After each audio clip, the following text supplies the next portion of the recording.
Hello everyone, I am Kasperi Myllyharju and I'm the project manager of Discovery Tuesday.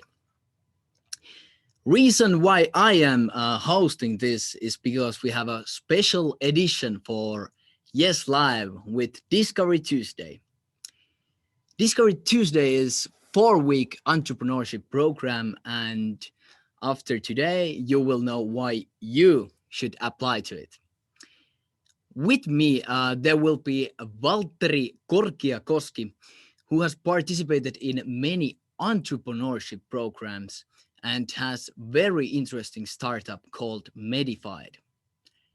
Medified focuses on digital solutions for mental health treatment. Walter will also tell us why entrepreneurship programs are very helpful and of course little bit about his startup. Ladies and gentlemen, Valtteri Korkiakoski. Hello, Valtteri. Hello. Really nice to be here today. I mean, the remote stuff is always kind of weird to be introduced in our own home, but yeah, but you have cool fishes in the background. Yeah, that was planned. Yeah. So tell us, who are you and what do you do for a living? Yeah, so my name is Valtteri Korkiakoski. I'm a co-founder and CEO at Medified, and as you mentioned, Medified is developing mental health or digital mental health treatments. And what I do living, it's kind of a funny question since I'm a student still, so so kind of what I do is study, and of course the startup is what I do for a living or on a daily basis. Okay. So what do you study? I study medicine and also industrial engineering and management in Tampere area. So combining two degrees. Tell us a little bit about Medified. A little bit more. What is it? Yeah, so Medified is what we are. Are we almost a year and a half or coming almost 2 years now? Or 2 years young startup company, originally from Tampere. We have co-founders are from medical school and now also from the technical background. And as said, as a medical student, we came up with a lot of issues that are broken in the healthcare system, and we think mental health treatments is one of the biggest ones, and that's why we are developing modern mental health treatment solutions. So that's what we do in a nutshell. Okay, interesting. Is there a lot of competition for your startup domestically or globally? Yeah, the mental health area is developing really fast on a domestic and a global level. And I think it's really important to understand that each startup has competition, whether it's direct or indirect. But for us, we have a direct competitor. For example, traditional pen and paper, which is you kind of really underestimate the power of traditional methods. But in Finland, especially in the public sector, the pen and paper is still a golden standard. So that's one of the biggest competitors, so to say, current standards. But also there are lots of different applications for mental health available in the markets. How do we differentiate from those? We try to be on the clinical spectrum of the mental health software and applications, rather or not just providing meditation and so forth, self-help sort of stuff. So coming with the more medical approach and helping also healthcare professionals, I think our background creates a unique opportunity to create for the future of health tech, so to say. So our approach is clinical. But most of you are med students, right? Yeah. So how do people in your field of study see entrepreneurship? I think medical field is one of the most conservative industries, maybe this is of course my thought, but it's really conservative. And how do we see it? We, as all the medical students, I think most of us want to really help people and make world better place, so to say. So that's kind of the driving force for us. But we see ourselves more on a bigger level. I think we can scale our medical knowledge to many other people's, rather just than doing like physical appointments and like one-to-one clinical work. But of course, it's a foundation for everything, the clinical work. But we see ourselves as a more on the bigger or higher level, but also helping people. Yeah, maybe that's a short answer to the quite difficult question, but but the area it was a good answer. Yeah, it's really conservative, but of course that means there are a lot of opportunities to be or create something new, and kind of stand out from the crowd.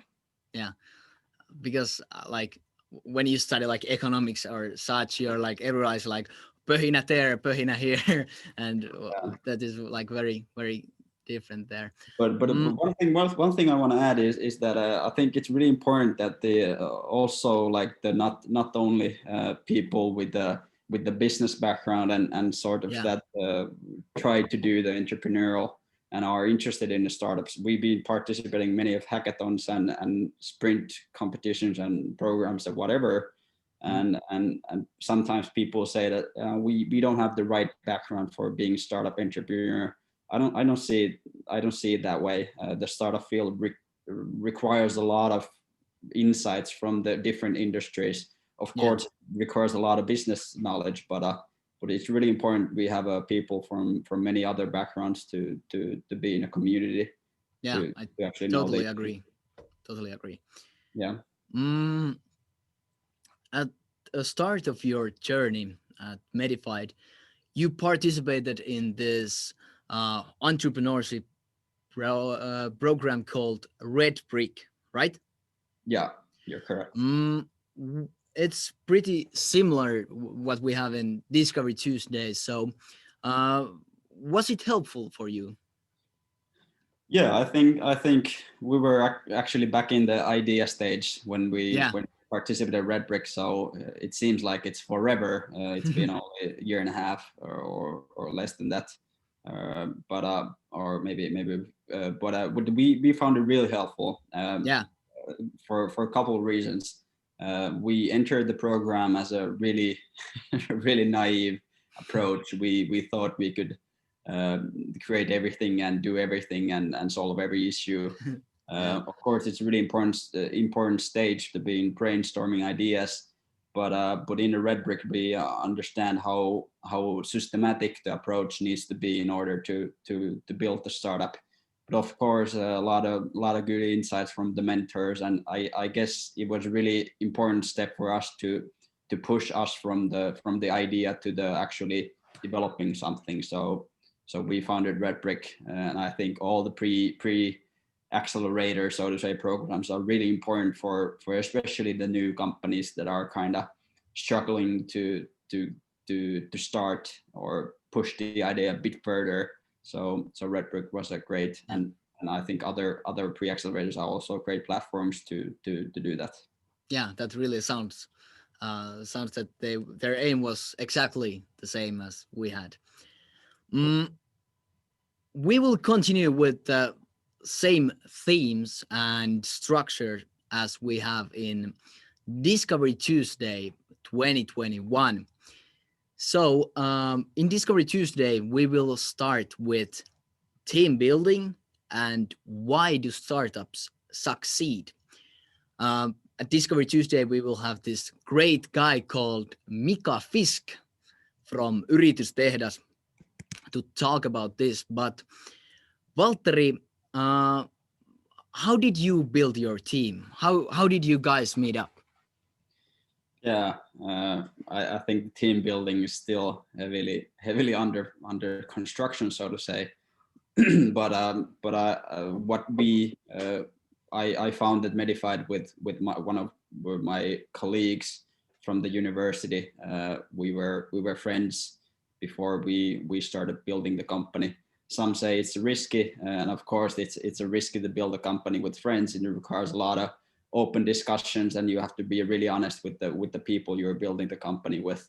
But I think one of the biggest things that you have to keep in mind, that you have to really enjoy working with those team members, since you've been working with those guys a lot, or guys or girls a lot, when you're building the company. So it's really essential that the chemistries work together, and you're willing to do it together. Yeah. And as we said in one of the articles that was published couple maybe a year ago, we said that it's like hanging out or doing something productive. So I think it's really good. Yeah, that sounds amazing. But building a team, I see it as a process. You have to identify the competence gaps you have in the team and try to fill them, or you have to have the good foundation and motivation and commitment to all the co-founders, and then you start building the team with the different competences from different industries. And I think it's a really interesting process of building a team, and we've been able to build the team. We started with the three guys, and now we have the team of early next year it's like 8 people. With different competences and diversity backgrounds. So it's really interesting, and something I really enjoy, building a team.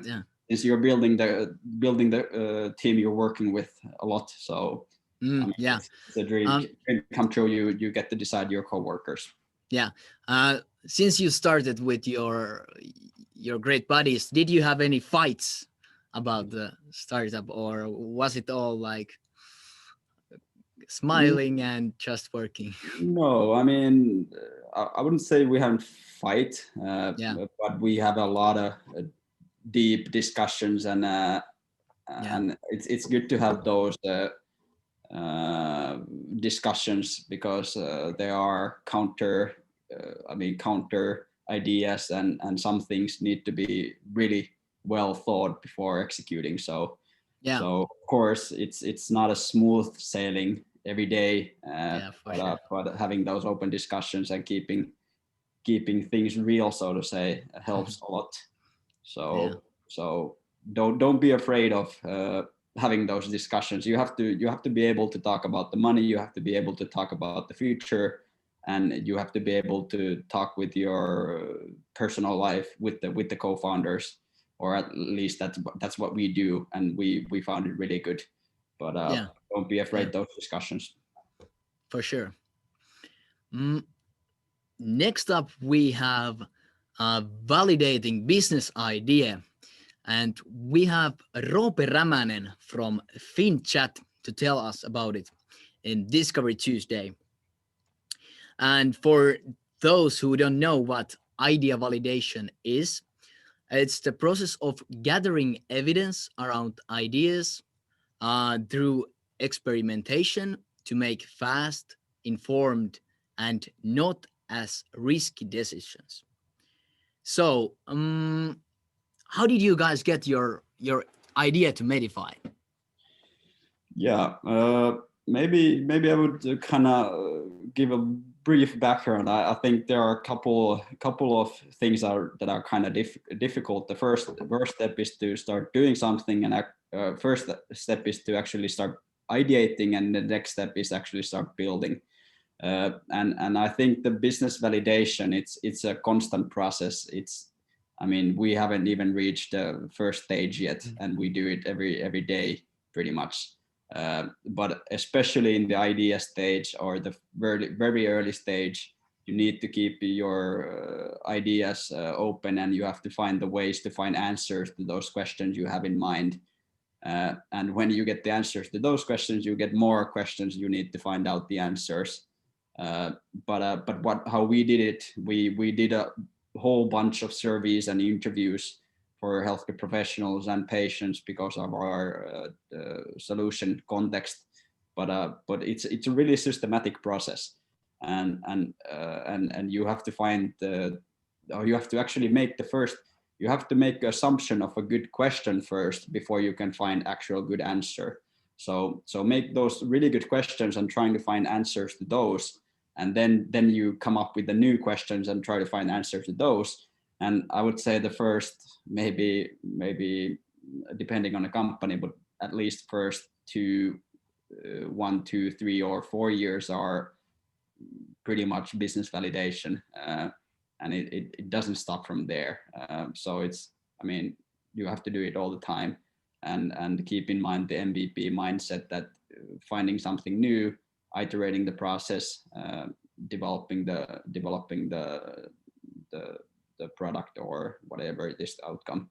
So it's a constant process, and I highly suggest you to do a really good service and then complement it with the interviews.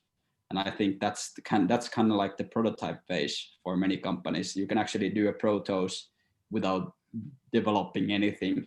You can do PowerPoints and trying to find answers to those prototypes. So it doesn't require too much. And I think many people think that prototyping and idea testing requires a lot of development. It doesn't. It takes a creative mind and willing to work, so to say.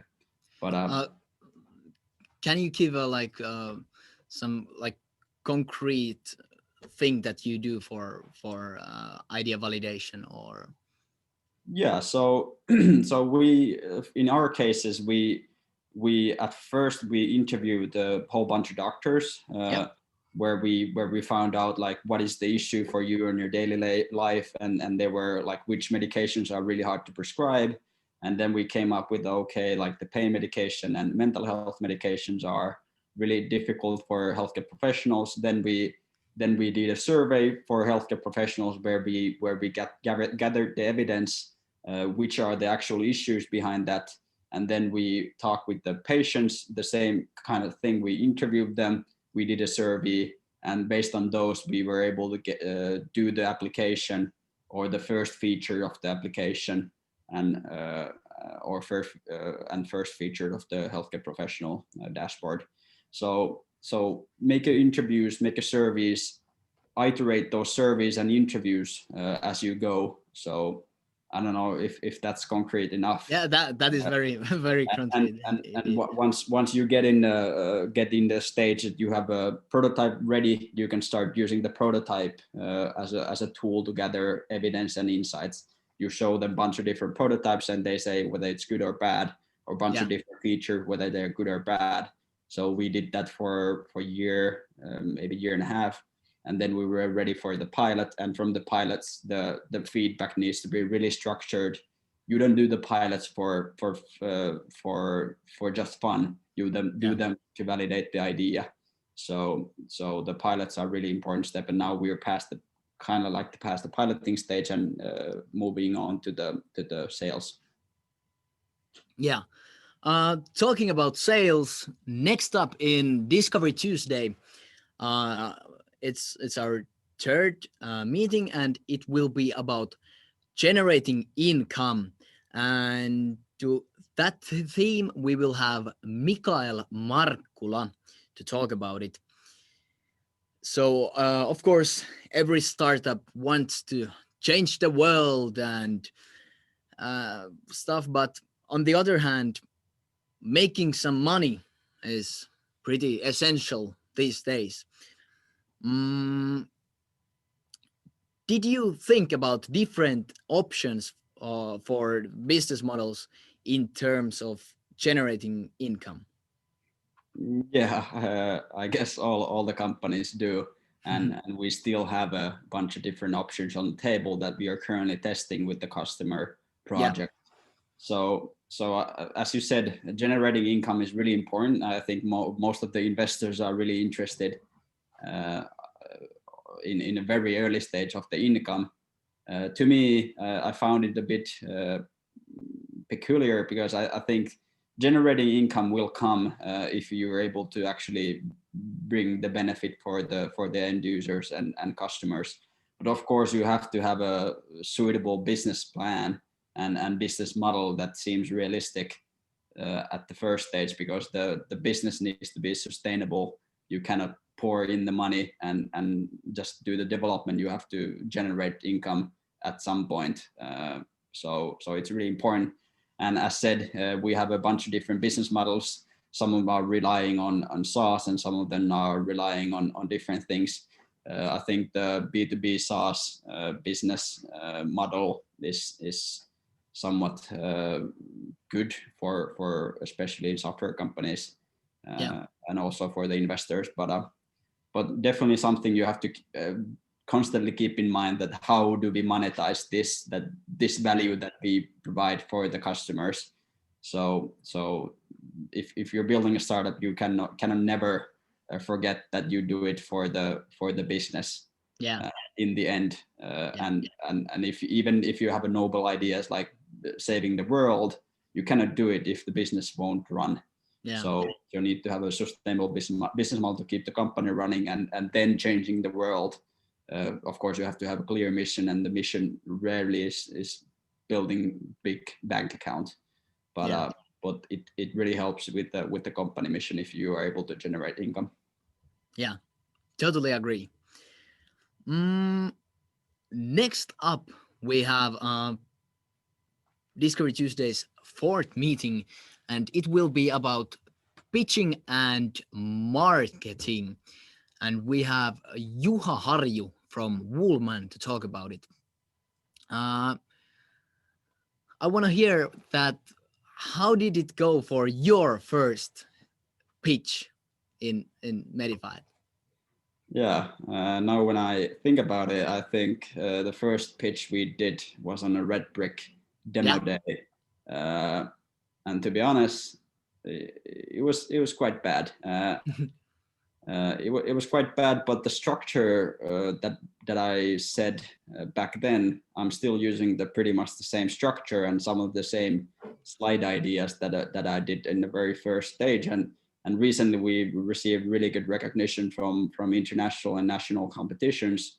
So I guess our pitching has gone a lot better. The idea resonates very well with the audience. I think that's the really important thing, that the keep in mind that you're pitching for the audience. You're not pitching for yourself, but pitching requires a lot of practice, and best way to do it is just practice and do it a whole bunch of times. I guess you in the Discovery Tuesday you'll cover the basic things really well, and it's pretty much just iterating the pitch as you go. I think that everything related to the startup, it's pretty much iterating. You start with something and then you start building a bit better, whether it's a product, whether it's a pitch deck, whether it's a application, like everything, the team. I mean, everything is just iterating to be a better day by day. But the pitching it's really important. You have to have a basic good pitch, so to say, and requires a lot, also a bit confidence to do it. But don't practice pitching in Finnish. Do it always in English, or not always, but I highly suggest you do it in English.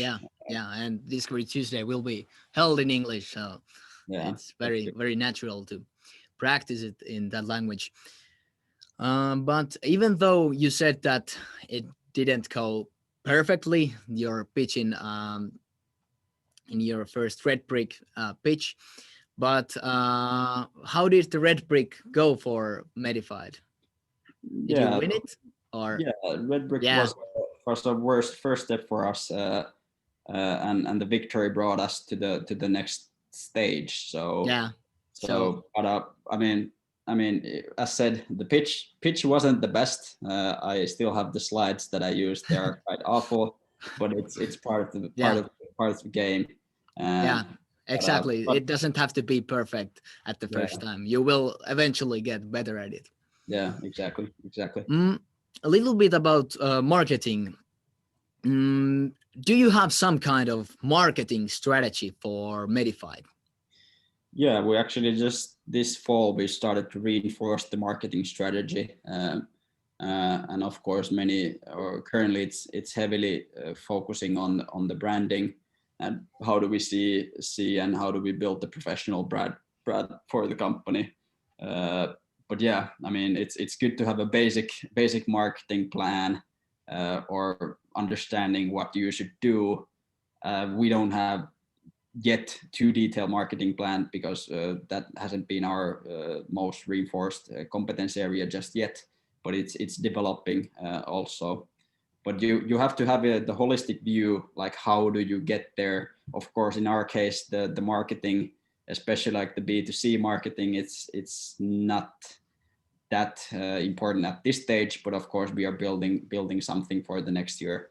But it's good to have a marketing plan, and how do you see and how do you brand yourself and use the social media and so forth. Yeah, it's good to have those in place from the very first or early stages. totally. The fifth and final meeting in Discovery Tuesday will be the grande finale. So that's when people will pitch at the City Hall of Jyväskylä. I read that you guys won the Urban Innovation and Entrepreneurship Startup Competition last week. So congratulations for you. Thanks. I got asked, were you the one pitching your idea in your team, or? Yeah, I'm kind of currently nominated as a spokesperson. Of course, the other team members, I can see why. other team members can do it as well, but we wanted to differentiate the roles a bit. So I'm the one pitching, and I'm pitching. I mean, no matter what the place, it requires a good confidence. Do a practice before you actually go in the stage. I do it every time every time I have to pitch. I do it at least a couple or 3 times, going over the pitch. You don't have to learn it every word by word, but that sometimes it helps if you're in a bit hurry or the situation is a bit tough. But if you try to learn word by word, if you get tangled, it's a little bad. So you have to learn it from the or you have to just know what the slides contain and how do you present it. So maybe learn some keywords. That's my advice.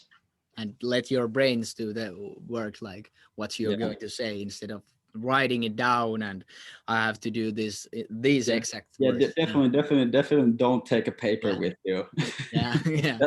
Totally. One of the, I mean, I've seen some pictures with the papers, and reading from the paper, it's quite awful.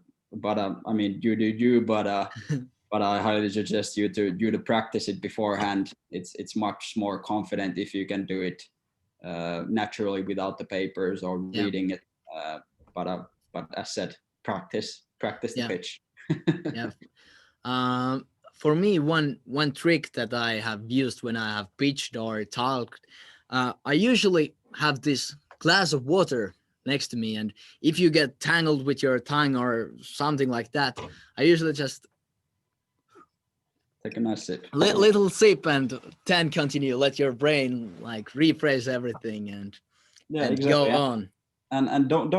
I mean, it's really important. Don't get panicked. I've had a couple of pitches that I've been in a little hurry. I haven't practiced enough, and then during the pitch I just went completely like not blackout but blank. So I mean, just it doesn't matter. It happens to everybody. And just in the Gizzard competition, I actually had problems with the technical or tech. So it doesn't really matter. You just have to be confident and own the situation, no matter what the situation is. And I think that's something that is really good for the pitch. Just be confident and know what you're actually doing. And of course, for the Q&A, I hope that the Discovery Tuesday will provide you like the basic Q&A questions, so you can kind of practice it beforehand what they might ask. Of course, you never know, but I think the Q&As are really important, and I guess in those you have to really shine. As well. But next up, we will actually continue the audience questions. And we have bunch of questions at Discord. Will you, Otto, let me see them?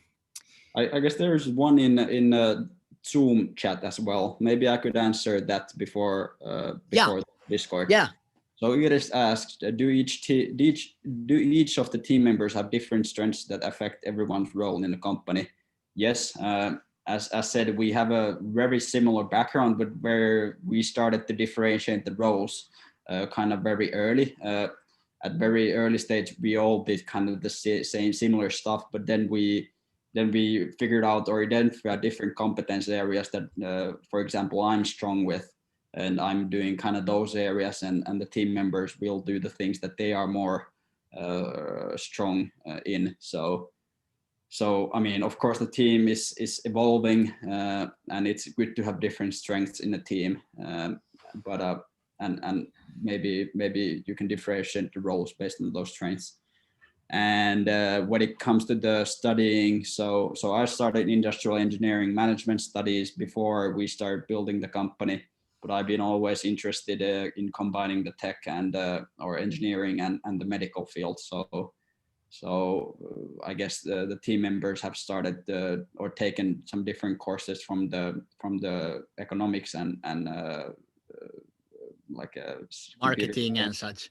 Yeah. So it's good to keep. I mean, it's one thing you have to keep in mind, that the team needs to be developed the individuals needs to be developed constantly. So I have this really nice slide that I normally use, where there are a bunch of different circles.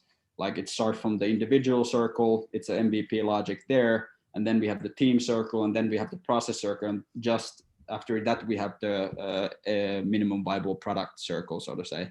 So I mean, you have to keep in mind that the individuals needs to be developing as well. Yeah. Next up, we have question.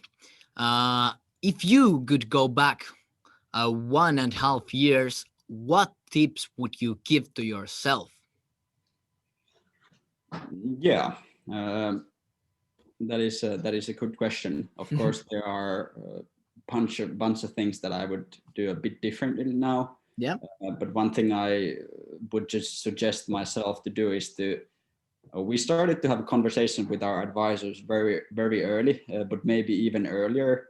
So every time we had a problem, we went to have a discussion with the advisor in the field. So those kind of guided us and made us avoid the biggest pitfalls for now. But we'll see. But maybe something I would highly suggest myself is that I mean, our team didn't have too strong tech when we started. For us, it was good because it provided a bit more time. But I highly just suggest, if you're building a company, maybe find a strong tech from the very first stages. For us, it was a bit better that we got a strong tech lead a bit later, but maybe it could boost up the development process in the very early stage if you have a strong tech or some technology in the team. And of course, depends on what kind of startup. But definitely. But I mean, if there's a software involved, maybe find a tech lead. Somewhat very early stage. Yeah. Next up, we have, what is the most valuable thing you got / learned from accelerator programs? Let's say especially the first one, the Red Brick Accelerator. Yeah, maybe the actual thing that we learned, it's kind of, it's not as glorious, but we learned how to build startup. We learned how much it requires to do it, and actually the Red Brick was kind of a vacation for now when I think about it. So it takes a lot of energy, but it's really rewarding. So for us, Red Brick showed that how systematic the approach needs to be, different areas, and of course the time management. How do we have to manage our time while doing studies and building a company, and how to proceed. And of course, we are still involved in accelerators and different programs.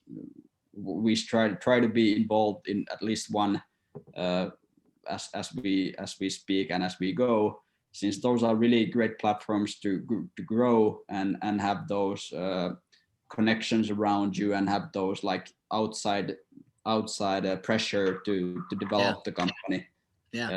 Maybe at some stage we kind of will outgrow them, but I mean, there's the whole wild world is available, so maybe we find a good accelerator for our needs when we grow out Finnish accelerators.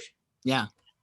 So basically, the Red Brick for you, if I'm not correct, it was like a way to build the foundation for your startup where you have started to grow. Yeah.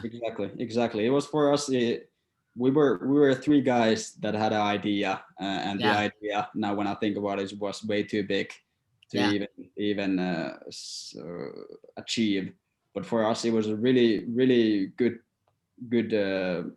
place to get that ideating rolling. And of course, when we won it, we did a certain to-do list that we had to do before we entering the next accelerator, which was like which area we want to focus on, what do we have to do, like we have to build we have to establish a company. So I mean, it was a great, very early stage, I wouldn't say growth, but a push forward. Totally. Next up, we have a question. What have been your biggest learnings during your entrepreneurial career? Yeah, I wouldn't say career, but I mean, the one thing I've learned is that there are so much to learn, and you cannot really learn by doing regular work. It's really holistic to build a company, and all the things you have to really nail, like what is the customer problem, something you would never consider when entering like really basic job. So you really have to deep dive in the issues. You really get to develop something new, and I mean, it's really rewarding. But one thing I would say that I've learned is that the things you learn and things you experience, you cannot really experience them, or maybe you can, but they're really unique. For example, last week you mentioned the GESU. We pitched in China competition. We've been in Copenhagen for different university startup competition. I mean, the things I would never even imagine I would be doing. I mean, the things get even weirder. For example, I mean, you never understand. I mean, it's really hard to describe what are the like really detailed learnings. But I would just say that there are so many experiences that you miss if you don't try. So maybe that's kind of boring learning, but it is what it is. Yeah, learning is sometimes. Yeah. Rina had a second question. It's a bit longer one, but I will read it out now. Going back to the first innovation contest where you were, you came up with business idea. Did you already then plan to make it into a real company one day, or was it just a fun contest or challenge to join with friends? Yeah, actually, that was a really good question. Have you seen my presentation before? Because we started with the Kandi Innovation Competition for medical students, and we entered that with Jussi and Carlo, and it was an innovation competition, and there was a $5,000 seminar trip or whatever trip it was. But back then we thought we had a really great idea. We wanted to learn while doing, and not just get the easy victory that we thought was really certain. So we never applied for the competition. And then it got a bit more serious. Then we were like, okay, I said one of the like there are really in the early stage there are kind of two big steps. One is like, okay, like let's do it. So to say, you start ideating, you make it systematic. We started doing weekly checkups. We started doing to-do lists that we have to do for the business validation. So that was the step that we cut kind of like more serious. So back then we thought, I mean, this could be a company as well. let's figure out even further. So we start ideating. Then we entered the Red Brick. Red Brick was in January 2019. We still haven't company back then, but due to the Red Brick and the idea like consolidated even something that could be actually concrete.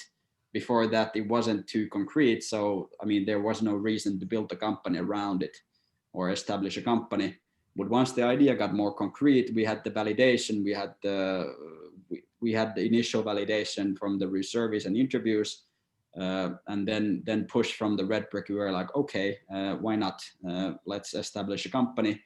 And then we established a company, and was it month or so, we start building the first prototype, like developing the first prototype. So that was kind of like the getting out of the idea phase to the actually building something. It's also a difficult step, at least for us it was, or it requires a bit commitment. Like, how do we do it? We have this great idea, but how do we do it? Where is the button? Where is the blah blah blah? But I mean, it got a bit serious as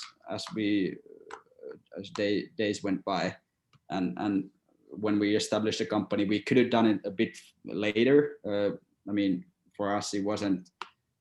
We had to enter a different program which required a company, so it wasn't necessary at our development stage. But of course, it made it even more serious. All the co-founders like committed to the idea, put some money in it, and we are still in the same path. So yeah, I would say it was good. Yeah. We still have 2 more questions. Okay.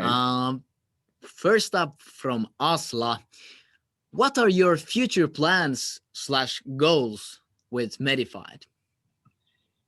Yeah, actually, I'm continuing discussion to the US after this call. So I mean, I think we see ourselves as doing a bigger business or bigger impact on a global level as well, rather just doing business in Finland. Or that's something we actually want to learn. And as said, things you cannot really learn any other way. So we see ourselves entering the international markets in next year, or not entering the market, but doing international pilotings and start building the business foundation from the Finland.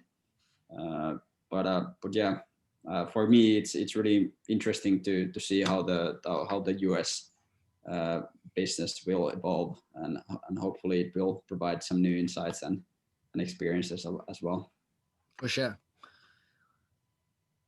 Next up is our last question of today, and it comes from Oskari, and it's: do you have any tips on how to prepare for the questions following a pitch?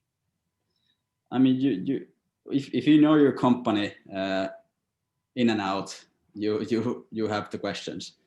For me, of course, at first I did some preparations, but once you start pitching and you do, I haven't even counted how many times I pitched, maybe 20 in total in front of crowd. But the judges always ask the similar questions, and of course the customers ask the similar questions. So once you've done a whole bunch of those, you really know what they're gonna ask, and you have the answers for those since you know the company in and out. But maybe in the early stage you don't have the really market validation. You don't know how the market. But once you have the customer connections, you can always rely that our customers think blah blah, and our surveys indicate that blah blah. So you really need to build the foundation so you can cite your comments on actual like feedback from the customers or the surveys. So, but maybe my question, as said, you can do some practice beforehand, but once you start doing a lot of pitches and a lot of customer negotiations, you really know what they're gonna ask, and I think the pitching events, judges never ask. I mean, sometimes there are really out of the blue questions, but most of the times they are really generic, so to say. So once you've done it, I mean, maybe if you in the Discover Tuesday, if you can do sort of like a practice pitching session with a Q&A, it could be helpful for the company prepare. But yeah, as I said, if you know the company, you shouldn't have the problem to answer those questions. And I think that's how I roll nowadays. I think the Q&As are a lot easier than the pitching for me as well, or for me. Yeah, in Discovery Tuesday, you for sure you can practice the pitching with the coaches we have in Discovery Tuesday, and we find the pitching and marketing very that it's very important aspect of the startup. So that's why we have a whole session for pitching and marketing. Yeah. But Valtteri, thank you. It was really, really nice to have you here. It was really interesting to hear about Medified, and I really look into the future to see what big startup from Finland Medified will going to be. Yeah, there's a long way to that one, but but I trust in you. That's good. But maybe, I mean, feel free to connect with me in social media if you like, and if you have any further questions, I'm willing to answer those. Just send me a message, maybe in LinkedIn or whatever channel you see suitable. I'll try to cover your questions as good as possible, and so don't hesitate to contact me in the future as well. I can give you some tips and tricks if they're good for you. Yeah. Said I only have a quite short experience myself, but maybe some thoughts. Yeah, but big thank you to Valtteri, and now we are going to continue a bit more with Discovery Tuesday, and so you can apply to Discovery Tuesday until this Sunday. The program will be held from 12th of January to the start of February. To Discovery Tuesday, you can apply as a team or individually, and you will be placed to a team with some good people. You can earn from 2 to 5 ECTs, opintopisteitä. And you will, of course, as it's from Yes, we will have some good free food out there. The prize for a winning team is 500 euros, gift card to any hotel/mökki, and every participating team will get free round of escape room as a after party. We will post a link to Discovery Tuesday application to the Zoom chat, and you can also find some information from discoverytuesday.com website. So, what are you waiting? I will see you in Discovery Tuesday 2021. And until that, you can also check out the Discovery Tuesdays YouTube video where we explain things, and you get to see what other people who have participated in Discovery Tuesday have to say about Discovery Tuesday. But yeah, my name is Kasperi Myllyharju, and we are done for the Zoom today, but we will continue in Discord, and feel to join us there and ask more questions about Discovery Tuesday. See you in Discord. Bye.